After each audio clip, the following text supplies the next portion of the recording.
du Parti des sociaux-démocrates ivoiriens, membre de CAP Côte d'Ivoire, c'est ça? C'est bien ça, oui. Et avec vous en plateau ce soir, plus chéri Edith Mbale, bonsoir. Bonsoir Sidi. Et Michel Beta, journaliste également, bonsoir. Bonsoir Cédric. Dans la seconde partie de cette émission, le gouvernement ivoirien annonce la prise en charge des personnes issues du secteur informel dans le cadre de la couverture maladie universelle CMU. Un geste fort salué par certains, mais interrogé aussi par d'autres Ivoiriens, mesure de justice sociale ou une opération politique à l'approche de la présidentielle ivoirienne. On en saura dans cette émission couronnée bien sûr avec les réactions des Ivoiriens. Mais bien avant d'ouvrir ce débat, je vous propose ces extraits du discours tenu par Simone Évêque Gbagbo, une proposition d'Ismaël Traoré, la rédaction de Reflet TV. La situation sociopolitique de notre pays se dégrade. Il n'y a pas encore longtemps, les populations subissaient des déguerpissements inhumains et anarchiques. La question foncière qui agitait le cœur de tous les Abidjanais, en particulier des Hachans. Le front social s'est embrasé avec la grève des enseignants.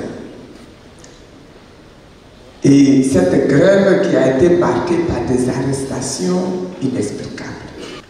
L'environnement sociopolitique s'est fortement dégradé à l'occasion de la révision de la liste électorale en 2025. Et il est à craindre qu'il se dégrade encore plus au cours de la mise en œuvre des différentes phases du processus électoral et à l'approche des élections d'octobre 2025. Les commissions électorales locales sont aussi sous l'emprise du pouvoir RHDP. En effet, sur 630 commissions électorales locales, 610 sont présidées par des militants du RHDP, parti au pouvoir. Une dernière lettre de relance de la nécessité de ce dialogue vient d'être envoyée à nouveau au chef de l'État. Et à ce titre-là, elle annonce à toute la nation l'organisation le 31 mai prochain d'un grand meeting à Abidjan. Alors, docteur, nous avons suivi la déclaration, disons, des extraits de la déclaration de Simone Évêque Gbagbo. On note en somme que vous tenez le 31 mai prochain un grand meeting sur le premier grand rassemblement de CAP Côte d'Ivoire. Qu'est-ce qui est prévu lors de ce rassemblement et pourquoi le choix de Charles Blé Goudé en tant que président du comité d'organisation? Je crois que vous avez effectivement bien compris. Ce qu'on voulait que les journalistes comprennent, c'est ce que vous venez de dire. L'objectif de la conférence de presse qu'on a organisée, effectivement, c'était d'annoncer à l'opinion publique nationale et internationale que le 31 mai 2025, nous organisons un grand rassemblement à Abidjan et nous invitons tous les Ivoiriens à se mobiliser nombreux pour venir assister à ce grand meeting. Nous avons beaucoup de choses à dire aux Ivoiriens et peut-être qu'on aura l'occasion de rentrer effectivement dans les détails. Bien. Charles Blé Goudé, pourquoi? Parce que le nom Charles Blé Goudé parle à tous les Ivoiriens. Je vais juste préciser. Simone Évêque Gbagbo aussi, pourquoi pas elle? Oui, Simone Évêque Gbagbo, effectivement, est coordonnatrice de la CAP Côte d'Ivoire. Tidiane Thiam, le président Tidiane Thiam, est le président de la CAP Côte d'Ivoire. Et au niveau de la coalition, nous sommes 25 partis politiques. Et effectivement, nous essayons, tant bien que mal, en fonction des problématiques qui se présentent à nous, de désigner des responsables de partis politiques pour occuper le devant de la scène. Et c'est comme ça qu'on a choisi effectivement Charles Blé Goudé pour être le président du comité d'organisation. Mais je précise qu'en fait, président du comité d'organisation, ça ne signifie pas qu'il va organiser cette manifestation tout seul. Nous sommes tous là autour de lui. Il y aura un comité d'organisation. Il n'est que le président. Il va coordonner donc l'activité qui va permettre donc d'aboutir finalement à ce grand meeting qu'on va mettre sur pied effectivement pour le 31 mai. Bien, Michel Beta. Oui, moi je constate que CAPS, Côte d'Ivoire, comme son nom l'indique, coalition pour l'alternance pacifique en Côte d'Ivoire, je crois que c'est une étape. À mon sens, c'est une étape et la finalité, ce serait de restaurer la démocratie confisquée aujourd'hui par le RHDP dans ce pays. Comment comptez-vous y prendre? Déjà, la première des choses, c'est que déjà avant même aujourd'hui, il y a eu plusieurs choses qu'on a fait, c'est vrai, dans l'ombre. Mais effectivement, Cap Côte d'Ivoire n'a pas dormi. Depuis que la coalition a été mise sur pied, il y a eu beaucoup d'actions qui ont été posées, aussi bien des tentatives d'approche donc du gouvernement en place, du président de la République, pour demander en l'occurrence un dialogue politique, la reprise du dialogue politique, mais nous avons eu une fin de non-recevoir. Il y a eu un certain nombre de courriers, notamment 2 courriers qui ont été envoyés au président de la République. À la fin, on a eu, disons, 2 réponses, plutôt du ministre de l'Intérieur. Nous avons demandé à rencontrer même le ministre de l'Intérieur. Nous n'avons jamais eu de suite parce que le RHDP et le président de la République estiment qu'au terme des 5 dialogues politiques qui ont été déjà faits dans ce pays, tout a été déjà réglé, tous les problèmes sont réglés et qu'il n'y a plus rien à discuter. Bien, puis Cheikh Balé, question? Oui, moi j'ai 2 questions qui me préoccupent. Qu'est-ce qui va être dit le 31 qui n'a pas encore été dit? Parce qu'avant le 31 mai, individuellement, les partis qui sont membres de Cap Côte d'Ivoire ont organisé des rassemblements, bien sûr, dont celui du 15 février par le PDCI à la place Figayo. Beaucoup de choses ont été dites. Et qu'est-ce qui va être dit encore le 31 qu'on n'a pas encore entendu, qui pourrait faire fléchir le pouvoir dans le sens du dialogue? Bon, déjà, on va laisser la primeur au 31. On va avoir effectivement des informations importantes, notamment, si vous voulez, le 31 mai, ce qu'on va faire, c'est qu'on va annoncer effectivement des mesures, disons des actions d'envergure qu'on va mettre sur pied dans ce pays si effectivement nos revendications ne sont pas prises en compte. Nous sommes effectivement en droite ligne dans la démocratie. Nous utilisons les outils démocratiques que notre constitution met à notre disposition, et organiser un meeting, ça fait partie effectivement des outils qui sont à notre disposition. Et vous avez parlé du PDCI, effectivement. En dehors du PDCI, il y a beaucoup d'autres organisations. Je suis président du PSDI. Déjà, dès le 8, je pars en tournée politique pour 10 jours. Donc, chacun des partis, effectivement, au sein de la coalition, mène des actions. Mais il faut effectivement qu'on puisse montrer à la face du monde et à la face de la Côte d'Ivoire, de l'opinion publique internationale et nationale, que la CAP Côte d'Ivoire existe en tant qu'entité. Et c'est pour ça qu'on veut mener une action commune pour effectivement mobiliser l'ensemble de nos militants et l'ensemble de tous les Ivoiriens. Et on va pouvoir montrer effectivement au pouvoir RHDP et au président Alassane Dramane Ouattara que les Ivoiriens, en tout cas qui font partie de la CAP Côte d'Ivoire, sont majoritaires dans ce pays, et nous exigeons effectivement un certain nombre de choses, comme vous dites, qui lui ont été déjà dites, mais il n'a pas l'air effectivement d'avoir l'oreille attentive, et nous voulons le répéter et effectivement annoncer des mesures d'envergure, en tout cas des actions d'envergure que nous allons mener sur le territoire national. Docteur, Cap Côte d'Ivoire parle d'un climat sociopolitique préoccupant. Selon vous, quel est l'élément le plus inquiétant actuellement en Côte d'Ivoire? Nous sommes déjà en plein dans une crise, disons, préélectorale. Il faut être clair, pardon. Je crois que l'environnement, je veux dire, politique aujourd'hui, pour tous les observateurs, sont tous d'accord pour dire que les choses ne sentent pas bon. Les Ivoiriens sont inquiets. Lorsque vous discutez avec des gens dans la rue, vous sentez effectivement qu'il y a une certaine lourdeur. Ceux qui ont des amis à l'extérieur, vous disent, je ne viens pas en Côte d'Ivoire. Mais du discours de vous, les hommes politiques? Non, plutôt je dirais, de toutes les façons, ce qu'on demande, on ne demande rien d'extraordinaire. On demande simplement au pouvoir de s'asseoir avec nous et de discuter. C'est tout ce qu'on demande. Demander à discuter, ce n'est pas faire la guerre. Voilà. Et lorsque, effectivement, le pouvoir en place fait la sourde oreille, nous pensons que, justement, c'est eux qu'il faut indexer, et il faut effectivement tout faire pour qu'ils acceptent qu'on puisse s'asseoir et qu'on puisse discuter. Bien, Michel Détat. Oui, vous parlez de discussion, et moi, je suis en me demander, vous savez, la discussion doit se faire avec des acteurs de conviction, pas des acteurs de circonstance, pour qu'elle soit pérenne, pour qu'elle puisse accoucher de quelque chose de solide. Aujourd'hui, Cap Côte d'Ivoire, c'est au plan national, on vous connaît très peu. Est-ce que vous avez une implantation nationale? Et on doute un peu de la sincérité de certaines entités à votre sein. Hein, on doute de ce que cela puisse un jour rejoindre, se faire non juste pour rejoindre le camp présidentiel. Est-ce que vous êtes rassurant, hein, à vous voir? Votre parti, je veux dire, je ne dirais pas un petit parti, hein, parce que pour moi, il n'y a pas de petit parti, mais est-ce que sur l'échiquier national, vous êtes présent? Déjà, la confiance, je veux dire, lorsque vous décidez d'épouser une femme, dès le départ, vous ne savez pas du tout si vous allez vous entendre ou pas. Vous ne savez pas du tout si dans 2 ou 3 jours, vous allez divorcer ou pas. Vous ne savez pas, chacun vient avec ses intentions, mais on estime, on espère. En tout cas, lorsqu'on choisit une femme ou lorsqu'une femme choisit un homme, bien évidemment, on espère qu'il y a tout de même un peu de bonne foi de part et d'autre et que vous avez envie de construire quelque chose ensemble. C'est ça la CAP Côte d'Ivoire. La CAP Côte d'Ivoire, c'est une coalition de partis politiques. Et les partis politiques sont effectivement dirigés par des hommes. À partir de ce moment-là, on peut s'attendre à tout.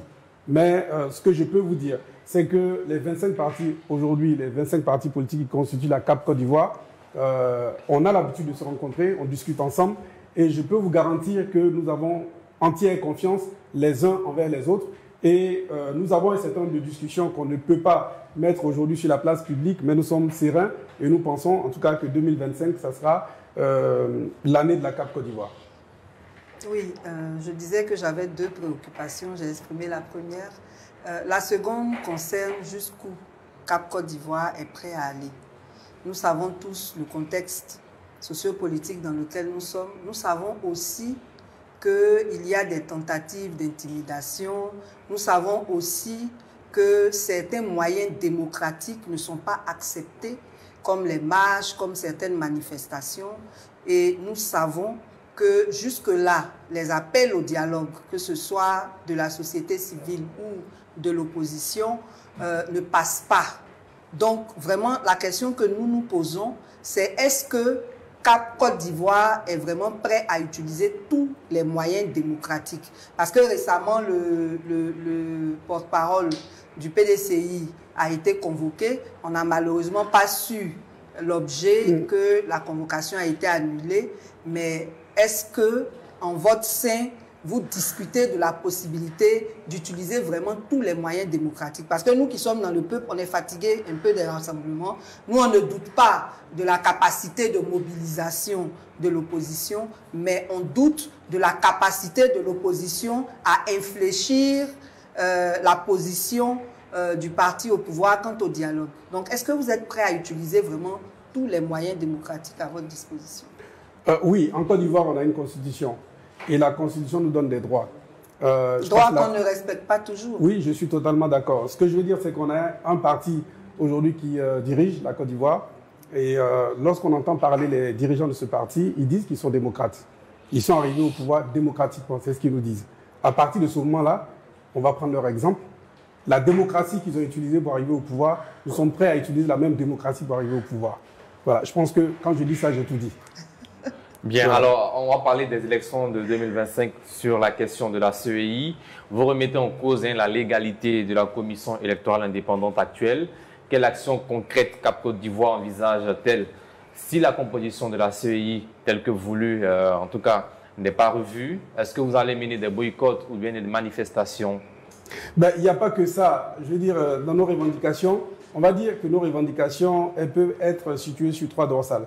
Vous avez effectivement la CEI, et tout ce que cela implique, la révision de la liste électorale, la réintégration de toutes les personnes qui sont exclues, le président Laurent Gbagbo, le Premier ministre Soro Guillaume, le ministre Charles Blé Goudé, et aujourd'hui Thiam, qu'on veut exclure effectivement de la liste électorale, qu'on a déjà exclu d'ailleurs. Okay.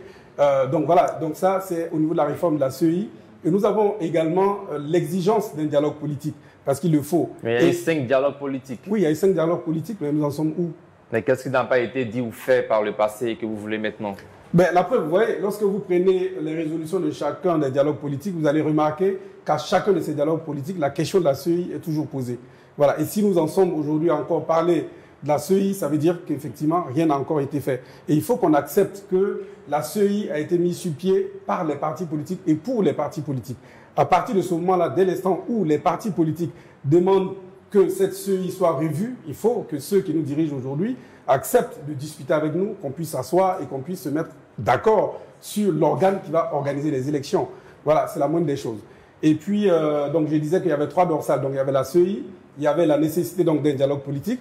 Et puis, il ne faut pas oublier, effectivement, nous disons que le président Alassane Ouattara n'a pas le droit d'être candidat pour un 4e mandat. Donc ça, il ne faut pas l'oublier lorsqu'on parle. Donc vous avez ces 3 dorsales-là et nous exigeons effectivement que ce soit entendu. Nous ne transigerons pas là-dessus. Nous disons qu'effectivement, il faut que ça se soit réglé. C'est vraiment un préalable. Et si ce n'est pas réglé? Si ce n'est pas réglé, on va aviser, vous allez voir. Bien, Michel Béguin.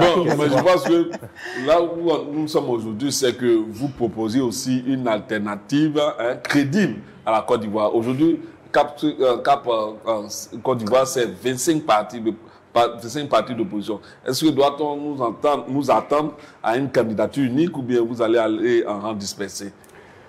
Bon, c'est l'éternelle question. Ce que je veux dire, c'est que la CAP Côte d'Ivoire a des statuts. Et les statuts sont clairs. Nos objectifs, c'est de lutter pour qu'il y ait des élections libres, transparentes, ouvertes à tous, inclusives. Voilà. Et c'est dans ce combat que nous sommes. Après, effectivement, nous sommes une famille. Et dans la famille, on discute. Et au-delà des objectifs premiers qu'on s'est fixés, il peut arriver des objectifs également qu'on peut discuter. Donc, effectivement, dans ce cadre-là, ce que vous dites peut effectivement être, je vais dire, une option, mais pour l'instant, ce n'est pas en tout cas l'objectif premier de la CAP Côte d'Ivoire. Bien plus cher, question. Allez-y, Michel. Oui, ce n'est pas l'objectif premier, mais quelle alternative crédible vous proposez en tant que figure? Parce que après Ouattara, la CAP, vous souhaitez qu'il soit là. Au sein de la CAP Côte d'Ivoire, vous avez tout de même des grosses têtes. Oui. Je pense que je n'ai pas besoin de citer dedans, vous les connaissez. Donc, il n'y a pas grand-chose à dire. On a des grosses têtes, on a des personnalités aujourd'hui au sein de la CAP Côte d'Ivoire capables de diriger le pays dès demain. Donc, à partir de ce moment-là, on n'a aucune inquiétude à ce niveau-là. Et vous-même, vous n'êtes pas intéressé par la présidentielle? Vous êtes président d'un parti politique? Oui, aller à une élection présidentielle, ça demande effectivement un certain nombre de choses et qui commence d'abord par une convention du parti qui décide effectivement de vous adouber pour que vous soyez candidat. Pour l'instant, mon parti politique n'a pas encore fait de convention, donc si jamais c'est le cas, vous en serez informé. Bien. Chéri Balé. Oui, je reviens un peu encore sur les actions à mener, parce que la CEI aujourd'hui est déséquilibrée. Et il ne faut pas le voir en termes de chiffres. Parce que beaucoup disent qu'ils étaient 18, 3 sont partis. Il ne s'agit pas de ça. C'est quels 3 qui sont partis? Voilà. C'est quand même des poids lourds qui sont partis, qui déséquilibrent la CEI. Et qu'est-ce que vous comptez véritablement faire pour que cette CEI-là soit absolument réformée, alors que nous sommes maintenant à 5 mois, on n'a plus assez de temps. Voilà. Qu'est-ce que donc vous comptez faire, mener comme action concrète pour faire en sorte que cette CEI soit réformée, pour faire en sorte qu'on ait une RLE 2025, parce que ça aussi, c'est vraiment très important.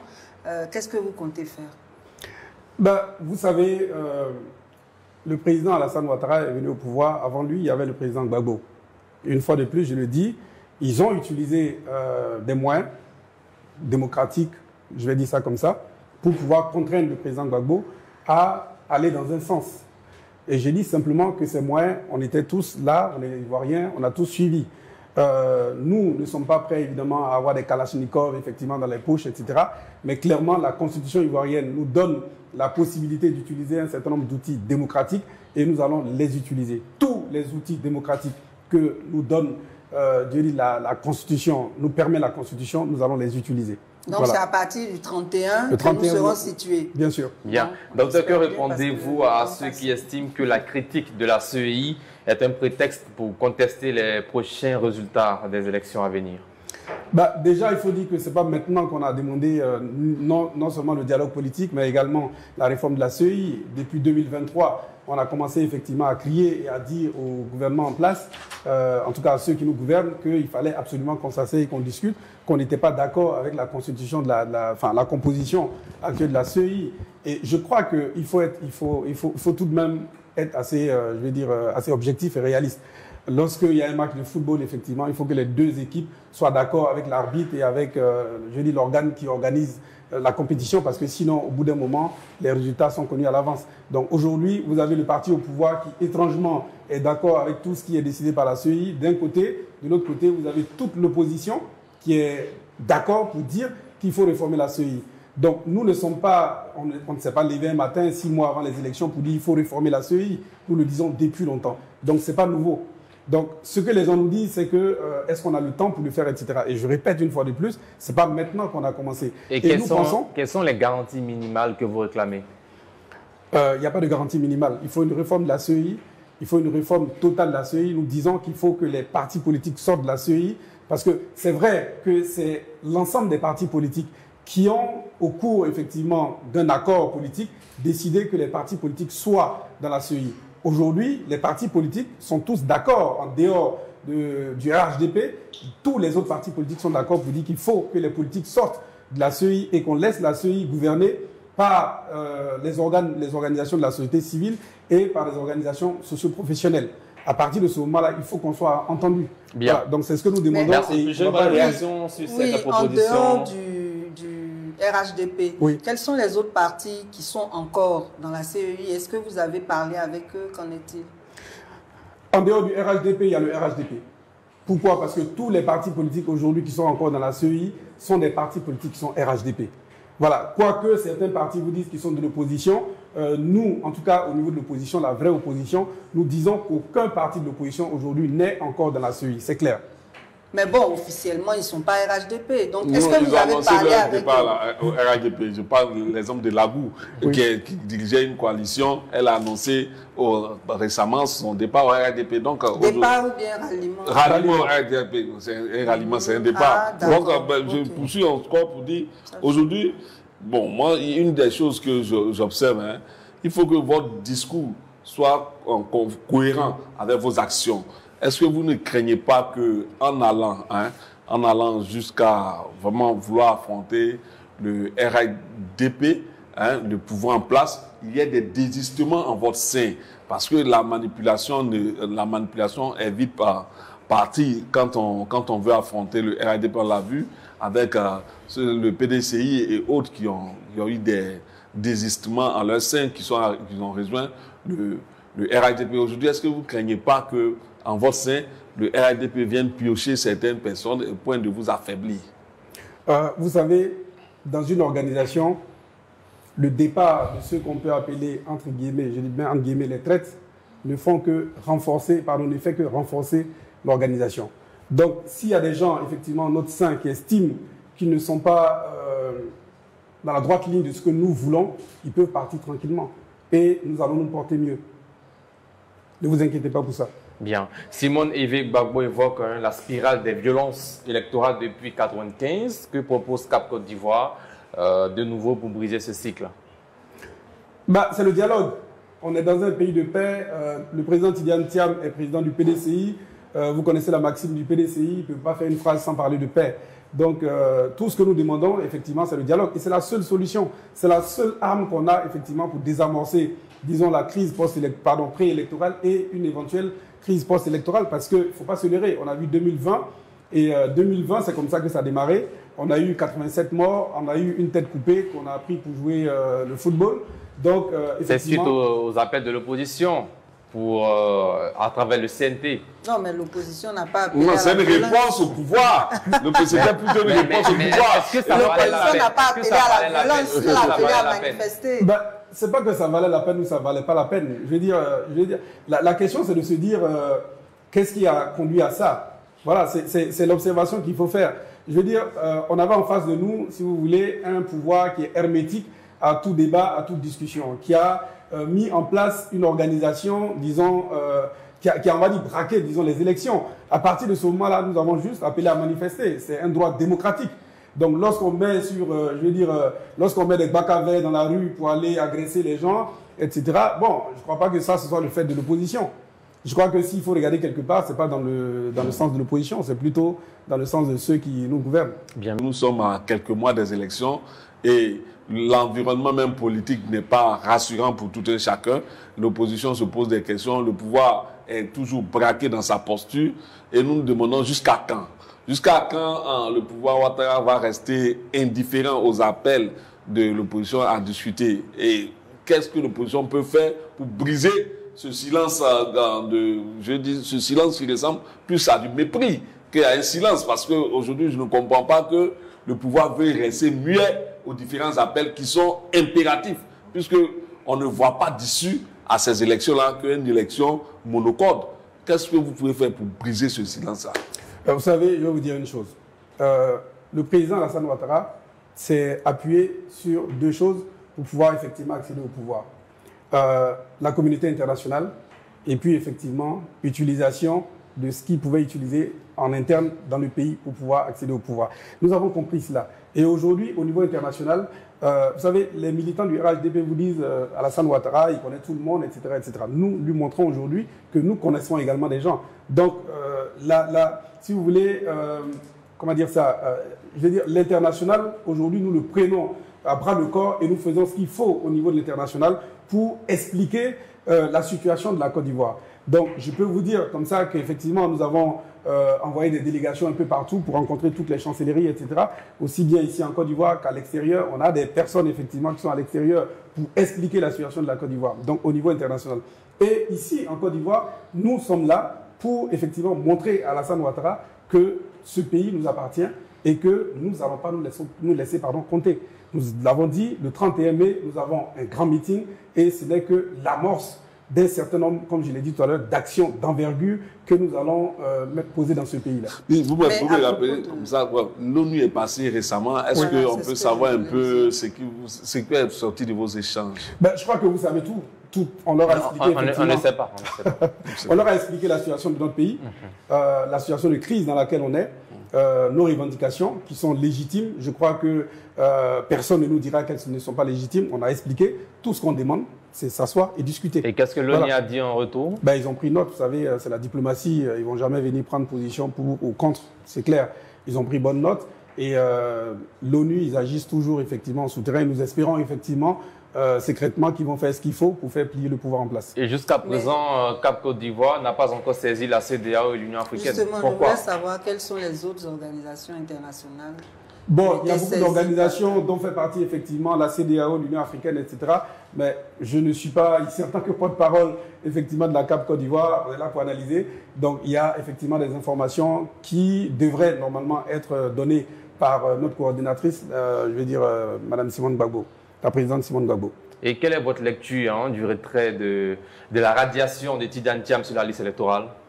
Pour quelles sont les nationalités? Je crois que c'est la plus grosse bêtise que le pouvoir pourrait faire. Parce qu'aujourd'hui, vous ne pouvez aller nulle part sans entendre parler de Tidiane Thiam. Ils sont en train de faire sa publicité, tout simplement. Voilà, je ne suis pas PDCI, mais je dis simplement que j'aurais été, en tout cas à la place d'Alassane Ouattara, je n'aurais pas fait cette erreur. Parce que lui-même, aujourd'hui, est devenu président de la République grâce à Bédié. Mais c'est la justice ivoirienne qui fait son travail. Vous croyez? Vous êtes sûr de ce que vous dites? Selon les déclarations. Oui, les déclarations, il y a les déclarations et les faits. Il y a les déclarations et les faits. On peut analyser effectivement, si vous voulez, cette radiation de Tidiane Thiam de la liste électorale. On peut faire le débat juridique ici, si vous voulez, mais je ne crois pas du tout.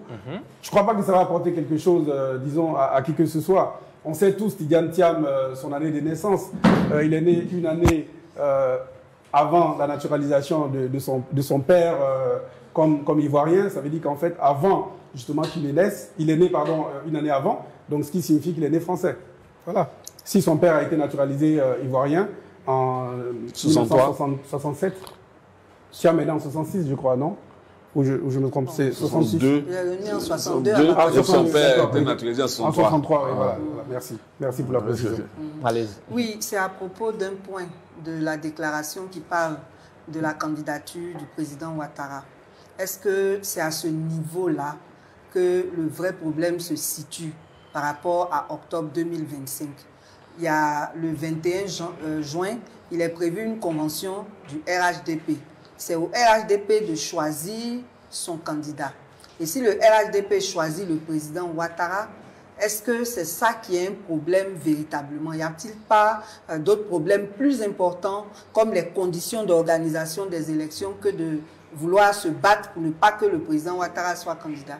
Vous savez, dans un pays, il n'y a rien de plus important que le respect de la Constitution. Mais elle a déjà été violée. Nous, on fait partie de ceux qui ont contesté le 3e mandat. Ça nous a même valu d'aller en prison. Bien sûr. Donc, on dit aujourd'hui, le problème n'est pas à ce niveau. Eux, ils disent qu'ils sont dans une nouvelle république. C'est le 2e mandat de la je ne sais pas quelle république. Mais est-ce que c'est vraiment ça le plus important par rapport à l'élection? Qu'il soit candidat ou qu'un autre soit candidat, est-ce que c'est le plus important?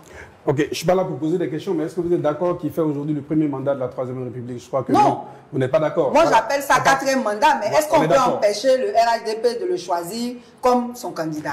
Écoutez, un passage en force, de toute façon, on ne peut jamais l'empêcher. Ce qui signifie que le RHDP peut faire ce qu'il veut. Mais nous sommes là, effectivement, pour apporter la réplique, pour leur dire qu'ils ne sont pas forcément sur la bonne voie. Alassane Ouattara n'avait pas le droit d'être candidat en 2020.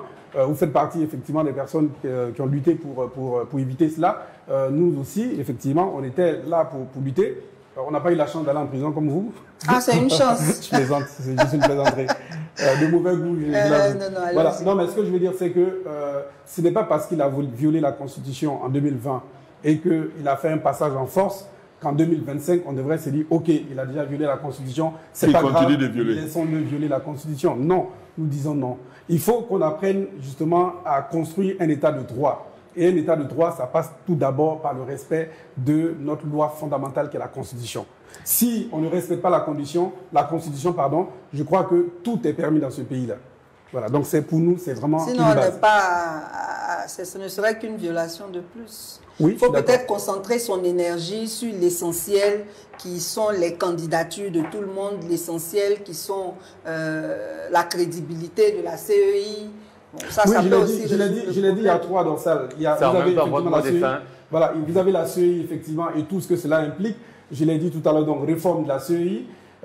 Donc les partis politiques qui doivent sortir de la CEI. Vous avez également la réintégration de toutes les personnes qui ont été exclues. Vous avez l'exigence effectivement d'une nouvelle RLE en 2025 avant les élections. Voilà, donc ça c'est la première dorsale. Vous avez effectivement la deuxième dorsale qui est le dialogue politique. Nous l'exigeons également. Et il ne faut pas l'oublier, et pour moi c'est aussi important que les autres, Alassane Dramane Ouattara n'a pas le droit d'être candidat et il ne doit pas être candidat. Nous l'exigeons, nous disons qu'il n'a pas le droit. Et s'il veut s'entêter pour être candidat, ce que nous avons fait en 2020, nous allons le refaire en 2025. Merci, Dr Dinignako Koulibaly. Je rappelle que vous êtes le président du Parti des sociaux-démocrates ivoiriens et membre de CAP Côte d'Ivoire. Merci à vous d'avoir répondu à toutes nos questions. Merci Sidik. Rendez-vous très prochainement quand vous voulez sur ce plateau. Merci beaucoup. Alors, chers téléspectateurs, on marquera une courte pause. On revient juste dans quelques instants pour la deuxième partie de cette émission. Nous parlerons bien sûr de l'annonce du Premier ministre ivoirien Robert Begremambé qui a annoncé à l'occasion de la fête du 1er mai que désormais 13 millions d'Ivoiriens du secteur informel bénéficieront de soins gratuits à l'occasion, bien sûr, grâce à la couverture maladie universelle. Voilà, de retour de la pub, nous sommes rejoints par Lansina Karamoko. Bonsoir. Bonsoir, Céline. Alors, un souffle nouveau pour des millions de travailleurs du secteur informel. Le 1er mai dernier, à l'occasion de la fête du travail, le Premier ministre ivoirien Robert Begremambé a annoncé la gratuité d'accès à la couverture maladie universelle CMU pour les non-salariés et ce jusqu'au 31 août 2025. L'émotion est palpable pour bon nombre d'Ivoiriens, souvent enrôlés sans jamais avoir pu bénéficier de cette couverture. C'est un vieux rêve qui semble enfin apporter. C'est un vieux rêve qui semble enfin apporter que vous verrez également à travers cette émission, à travers des témoignages reçus par nos différents reporters. L'espoir change de camp et la promesse d'un système de santé plus équitable René Rotita Kona Ismaël Traoré pour cet élément. À l'occasion de la célébration officielle de la fête du travail, le Premier ministre Robert Begremambé a annoncé une mesure sociale exceptionnelle en faveur des travailleurs du secteur informel. À compter du 1er mai jusqu'au 31 août 2025, ces populations pourront bénéficier des prestations de la couverture maladie universelle sans avoir versé des cotisations. Elle cible spécifiquement les personnes enrôlées dans le secteur informel, soit environ 13 à 15 millions de personnes. J'ai obtenu ma carte CMU en 2018, mais je ne l'avais jamais encore utilisée. Aujourd'hui, grâce à la gratuité des soins, je compte désormais en faire un usage régulier. Pouvoir se rendre à l'hôpital et bénéficier des soins sans frais, c'est une véritable bénédiction, surtout lorsqu'on dépense de modestes revenus. Comme Oumou, beaucoup voient dans cette mesure une avancée sociale importante des travailleurs informels ivoires, même une reconnaissance de leur contribution à l'économie nationale. Mais tous ne partagent pas cet optimisme. La carte CMU venant d'une autorité de ce pays, c'est une décision salutaire qui vient certainement à point nommé, mais à condition que ça ne soit pas que des lettres, mais que ça soit accompagné d'effectivité. Voilà. Il faille vraiment que, sans vouloir faire de la politique, les autorités s'impliquent réellement dans la mise en œuvre de cette mesure-là pour le bien de tous. Il est aussi souvent dans nos États en Afrique facile de donner un projet, de communiquer sur un projet à la télé, mais le plus difficile c'est au niveau de l'exécution. Voilà, de mettre le projet vraiment en exécution. Il faut vraiment que ce projet-là aboutisse à bon port, que ceux qui doivent en profiter profitent normalement. Entre attentes légitimes et doutes persistants, la mesure du gouvernement ouvre une nouvelle page pour la CMU. Si elle est effectivement appliquée, elle pourrait marquer un tournant pour de millions de travailleurs souvent laissés en marge des politiques sociales. Reste à voir si les structures de santé sont prêtes à accueillir cette nouvelle vague de bénéficiaires. Alors, puis Chéric Balé, cette annonce est présentée comme une avancée sociale majeure. Est-ce que vous voyez à travers cette annonce une réelle volonté de justice sociale ou une stratégie politique à quelques mois de la présidentielle ivoirienne? Bon, comme l'annonce a été faite seulement dans ce mois de mai, il est difficile d'en juger, mais ce qu'on peut dire, c'est qu'on se demande sur quoi est adossée cette promesse, puisque on sait que la CEMU prend en compte les indigents, c'est-à-dire les personnes qui sont vraiment dans un état de vulnérabilité, qui fait qu'ils ne peuvent même pas avoir les moyens de se soigner. Alors que, bon, dans le secteur informel, ce n'est pas tout le monde qui est pauvre. On a des acteurs du secteur informel qui ont quand même une capacité financière plus importante même que certains fonctionnaires. Donc, sur quelle base on s'adosse pour dire que tous les acteurs du secteur informel bénéficieront d'une gratuité jusqu'en août seulement? Pour 4 mois pour l'instant. Voilà. Maintenant, est-ce que les acteurs de ce secteur-là sont informés? Quelles sont les mesures qui seront prises pour véritablement les sensibiliser? Parce que par rapport à ce que nous savons des difficultés des usagers actuellement par rapport à la CEMU, c'est qu'il y a beaucoup dans la population qui ignorent même le circuit pour avoir accès aux soins. Quand ils arrivent même à l'hôpital, comment il faut faire pour avoir accès aux soins de la CEMU? Il y en a qui ne le savent pas. Ils vont s'inscrire directement, ou du moins payer directement, on va dire, le droit de consultation, alors qu'avant de faire ça, il faut d'abord aller se présenter. Il y a des fiches à remplir. Chez l'agent, voilà, il vérifie votre... enfin, si votre carte est à jour ou pas, voilà. Et puis, c'est après, maintenant, ce sont ces agents-là qui vous donnent un bon, avec lequel, maintenant, vous allez payer la consultation selon le taux que la CEMU autorise. Et puis, maintenant, vous poursuivez la suite. Il y a ce circuit-là même qui n'est pas connu pour dire que la CEMU ne communique pas suffisamment sur l'accès même aux soins avec la carte de la CEMU. L'autre chose, on parle de gratuité. Gratuité par rapport à quoi? La consultation sera gratuite, les médicaments seront-ils gratuits? La réalité, c'est que dans les pharmacies, même les pharmacies des hôpitaux, les médicaments ne sont pas disponibles. Il n'y a que des paracétamol, et même en quantité insuffisante. Donc, quand on promet comme ça, ça fait effectivement campagne, mais est-ce que réellement les conditions sont réunies pour que cette promesse-là soit effective? Bien, Michel Beta. Oui, moi j'ai entendu ça et vraiment, il ne faut pas que je le cache. Vous savez, l'accès aux soins, c'est un droit constitutionnel, ce n'est pas une faveur. Il ne faudrait pas qu'on nous fasse à croire dans ce pays. Le droit à la santé. Le droit à la santé, c'est constitutionnel. Tout le monde doit avoir droit à la santé. Aujourd'hui, on nous annonce 13 millions de personnes qui vont avoir accès à des soins gratuits pendant 4 mois. Voyez-vous, il y a une communication floue autour de la gratuité. Elle a souligné plus ou moins. La gratuité, c'est quoi la gratuité? C'est un acte chirurgical gratuit. C'est quoi? Qu'est-ce qui sera gratuit effectivement? Il faut l'expliquer aux populations. Moi, j'écoute un peu nos autorités et je me dis, vous savez, c'est près de 80% de la population ivoirienne qui est dans le secteur informel. C'est pas 90. Voilà. Donc, quand on brandit des chiffres comme ça, ça ressemble plus à de la statistique que de la réalité. Parce que tu brandis des chiffres, mais concrètement, comment on fait? Comment ça se fait? Est-ce que l'accessibilité d'abord à ces soins-là sont disponibles? Est-ce que la qualité des soins auxquels ces personnes auront accès, elles sont disponibles? Toutes ces questions-là, il faut d'abord les maîtriser avant d'annoncer ce genre d'effet-là. Parce que c'est un effet d'annonce et la réalité peut être suffisamment contraire à ce qu'on veut voir. Merci Michel Beta. Les populations vont aller vers il y aura une abondance de demandeurs et ce n'est pas certain qu'on ait tout ce qu'on veut pour satisfaire ces personnes-là. Bien, Lansana Karamoko, grosse interrogation autour de la gratuité annoncée par le chef du gouvernement pour 13 millions on dira même plus de 13 millions de personnes. Quel sens vous donnez à cette annonce du gouvernement ivoirien? Oui, je pense que, enfin, pas que je pense, le gouvernement de Côte d'Ivoire est assez quand même sérieux. Il ne peut pas venir comme ça de la bouche du Premier ministre et chef du gouvernement, venir faire une annonce si des études préalables n'ont pas été faites.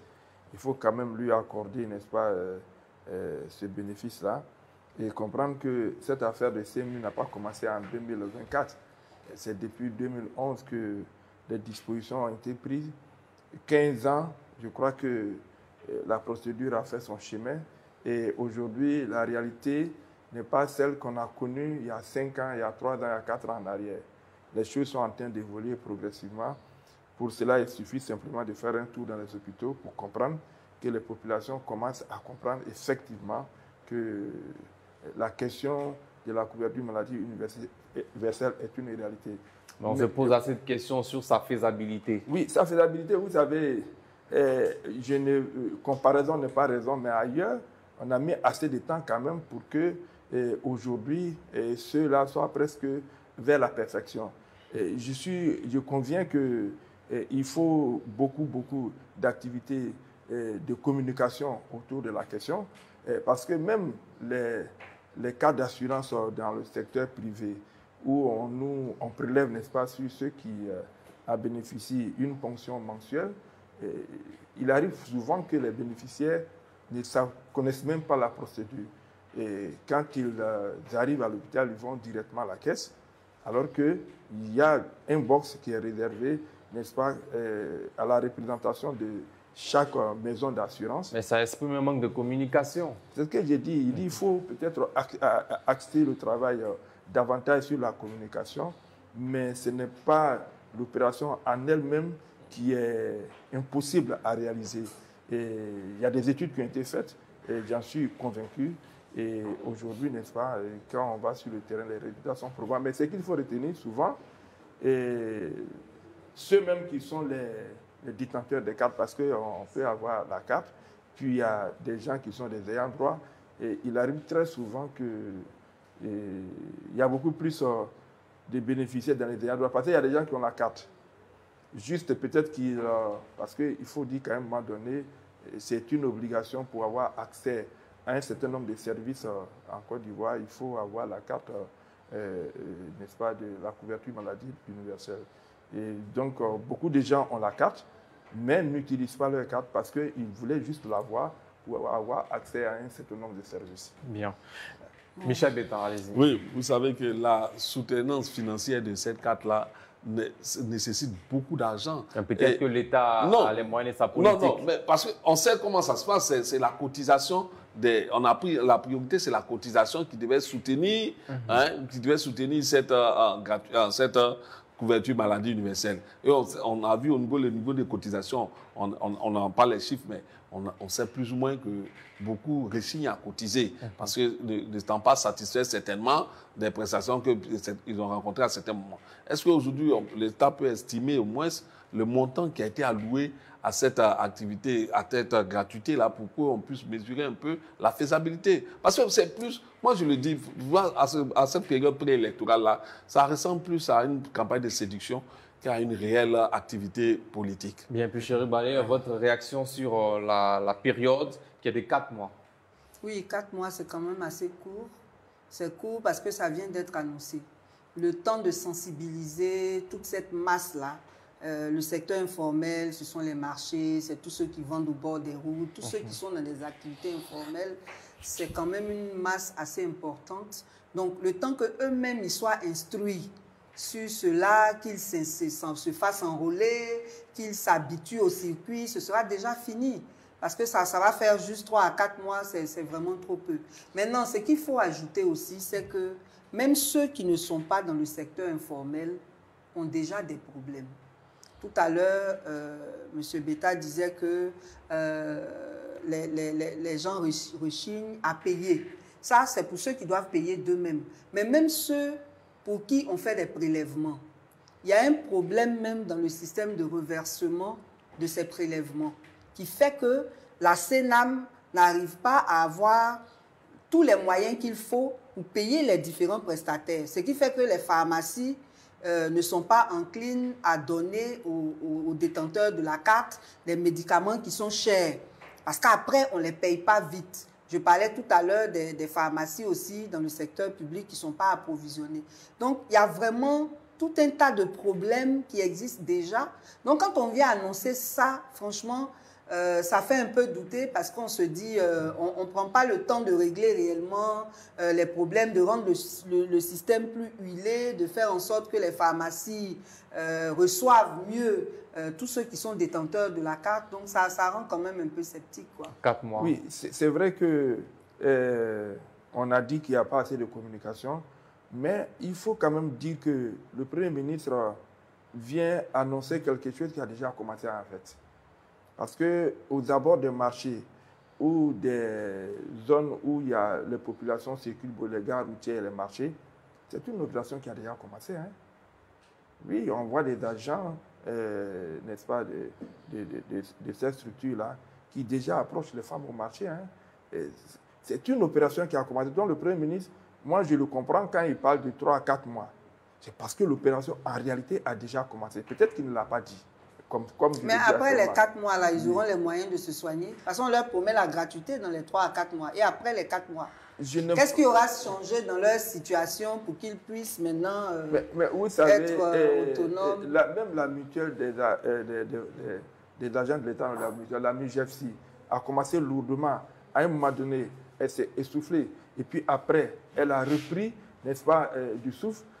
C'est inhérent, n'est-ce pas, à toute organisation, surtout dans ce genre d'opération qui doit prendre en compte toute une masse, parce que 13 millions de personnes, c'est quand même assez. Mais l'État doit faire un effort, parce que, comme on le dit, on n'attire pas les mouches avec du vinaigre. À un moment donné, lorsque l'État va certainement éjecter de l'argent dedans et pour permettre aux populations de se soigner gratuitement, une fois que ces populations auront pris goût, n'est-ce pas, à cette gratuité, comprendrait donc qu'il faut vraiment aller... Oui, mais ils prendront goût à la gratuité, là, comment?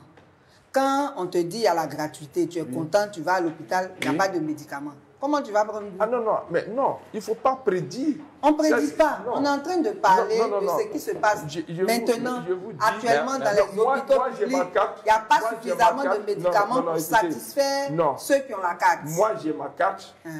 Quand je vais à l'hôpital, il peut arriver que l'assurance à laquelle je suis depuis longtemps, j'utilise la carte, il peut arriver aussi que pour tester, j'utilise ma carte de Sénam. Et ça se passe bien. Okay. Mais dire qu'il n'y a pas de médicaments dans les hôpitaux... Merci Lansana Karamoko. Nous sommes rejoints par Arsène Anoma. 13 millions de personnes du secteur informel vont bénéficier de soins gratuits durant 4 mois de la CMU. Quel sens donnez-vous à cette annonce du gouvernement ivoirien? Et puis, est-ce que c'est réaliste à 4 mois seulement? Non, mais d'abord, pour moi, ça démontre l'engagement du gouvernement à œuvrer pour le bien-être des populations ivoiriennes. Parce que nous sommes tous sans savoir que la santé, c'est un point important dans la construction d'un pays. Donc tout gouvernement responsable doit prendre en compte la capacité à apporter des réponses aux problèmes de santé de ces populations. Et nous savons tous que nos populations ont un pouvoir d'achat qui n'est pas assez élevé. Mais il y a beaucoup de sceptisme autour de cette annonce. Non, non. En fait, le ministre vient de faire une conférence de presse et à l'issue de laquelle il a expliqué que l'effectivité de l'adhésion gouvernementale est en cours. Il était entouré de tous les directeurs régionaux de la santé et l'effectivité est en cours. Il y a eu des témoignages même de personnes qui ont déjà pratiqué cette gratuité effective. C'est vrai, c'est comme toute humaine. Elle n'est pas, comme on peut dire, elle n'est pas parfaite, mais au moins l'intention est là et la réalisation sur le terrain est effective. C'est quelque chose qu'on peut constater dans notre environnement. Que ce soit urbain ou rural, on peut aller au contact des populations et le constater. Tout à l'heure, il y a mon frère, le doyen, qui parlait de l'accessibilité. On parlait de l'accessibilité des médicaments.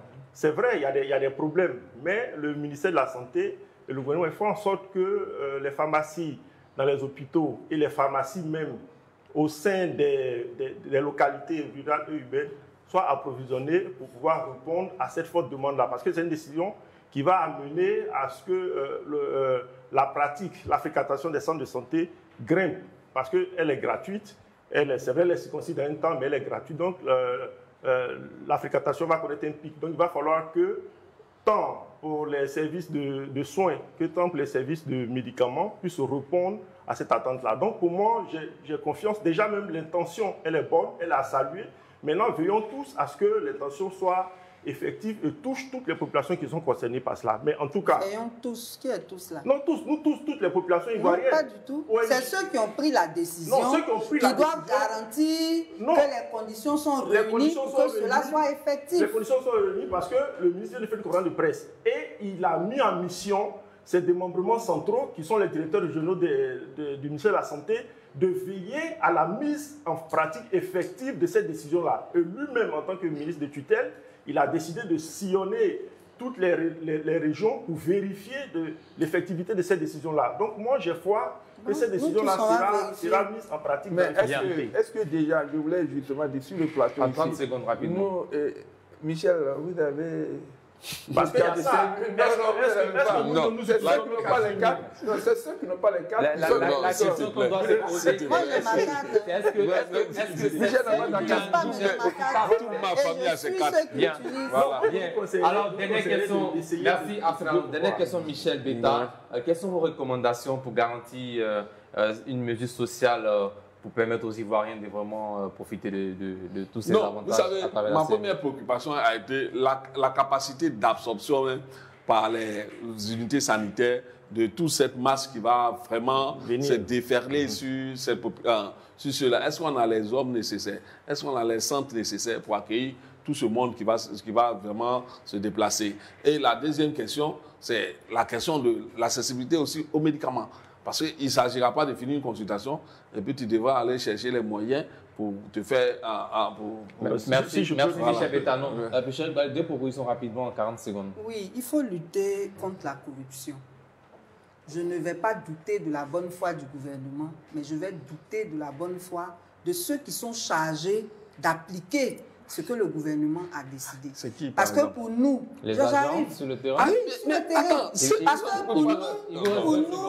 pour nous qui allons sur le terrain, ce que les populations nous rapportent, surtout en milieu rural, parce qu'elles sont beaucoup fragiles. Oui, on les intimide et tout. Ce qui m'a été donné d'entendre dans ce mois même passé là, c'est que quand les populations arrivent à l'hôpital, les agents de santé qui sont là-bas là, ils imposent des montants. Il y a un numéro 20, il faut dénoncer. Mais la pratique du numéro 20, là, c'est pas courant. C'est pas courant. Sinon, nous, quand on a les informations, on appelle les responsables du ministère et puis on leur fait part de ce qui se passe. Mais on les taxe à tel point que les gens ont peur d'aller dans les hôpitaux. Moi, je pense que... Quelle que soit la maladie, moi, il y a un village, on me dit, quelle que soit la maladie, si tu n'as pas 17 000, il ne faut pas arriver là-bas. Et puis les ambulances. Merci. Les ambulances dans les villages, là, pour que l'ambulance parte du chef-lieu de sous-préfecture pour venir au village, il faut payer 30 000. J'ai vu dans la presse que le ministère a décidé que désormais ce soit gratuit. Mais il faut veiller à ce que ce soit effectif. Sinon... Non, moi, ce que je pourrais dire, en fait, ce sont des faits. Il ne faudrait pas se leurrer. Il vous reste 20 secondes. Ce sont des réalités qu'elle émet, qu'elle dénonce. Et je pense que c'est pour ces décisions que le ministre a entrepris des visites inopinées. Il y a déjà eu certaines visites où il y a même un responsable d'un centre de santé qui a été sanctionné dans le département de la Niébi. Donc, il veut essayer de recevoir, mais ce n'est pas facile. Donc, je pense que, comme je le dis, c'est tous ensemble, il faut qu'on se mette ensemble pour pouvoir résoudre ce problème-là. Que chacun d'entre nous c'est une question aussi de volonté. Remonte. Sinon, on a des bons témoignages. Merci, chef consultant en place de ton carton Le premier carton rouge de cette semaine avec Michel Beta. Oui, mon carton rouge s'adresse particulièrement au gouvernement actuel qui, devant les appels incessants de l'opposition, continue d'adopter une oreille sourde. Et ce n'est pas fait pour garantir la paix du processus électoral. Et c'est vraiment, nous sommes en train de courir vers une campagne électorale vraiment biaisée et capable de nous entraîner dans des dérives électorales. Merci. Pécheric Balé, carton rouge. Mon carton rouge va à l'endroit de l'AGEROUTE. On se plaint déjà des embouteillages monstrueux dans la ville. Je ne comprends pas pourquoi est-ce qu'on permet que des entreprises travaillent en plein jour.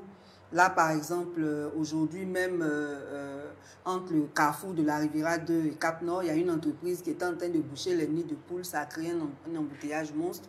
Donc, il faut que ces travaux-là soient effectués de nuit pour éviter de perturber la circulation. Arsène Anoma, carton rouge. Bon, moi, mon carton rouge, c'est à l'encontre de tous les croque-morts des réseaux sociaux. On a ceux qui s'empressent d'annoncer les décès de personnalités politiques sans vérifier la source de leurs informations. Moi, j'estime que ce n'est pas le droit de quelqu'un qui n'est pas membre de la famille d'une personne d'annoncer son décès, d'autant plus même que ce décès-là n'est pas avéré. On a un exemple hier, l'ancien président par intérim du PDCI, c'est même un cadre du PDCI qui a annoncé sur les réseaux sociaux le décès du monsieur. Ça a été repris en boucle par tout le monde, alors que l'information n'était pas avérée. Par le passé, on a même eu des personnes qui ont annoncé le décès du président Ouattara dans la République lorsqu'il était en visite en France. J'estime que la politique ne doit pas nous animaliser. La politique, les dividendes politiques ne doivent pas nous enlever cette humanité que nous avons. Nous sommes juste adversaires, nous ne sommes pas ennemis. Et la Côte d'Ivoire nous appartient à tous. Donc, ayons dans la pratique de nos divergences politiques cet humanisme-là, ce respect qu'on a envers l'humanité de chacun. Merci. La vie est sacrée. Ouais. Mon carton rouge s'adresse particulièrement à l'ex-première dame Simone Gbagbo et Cap Côte d'Ivoire.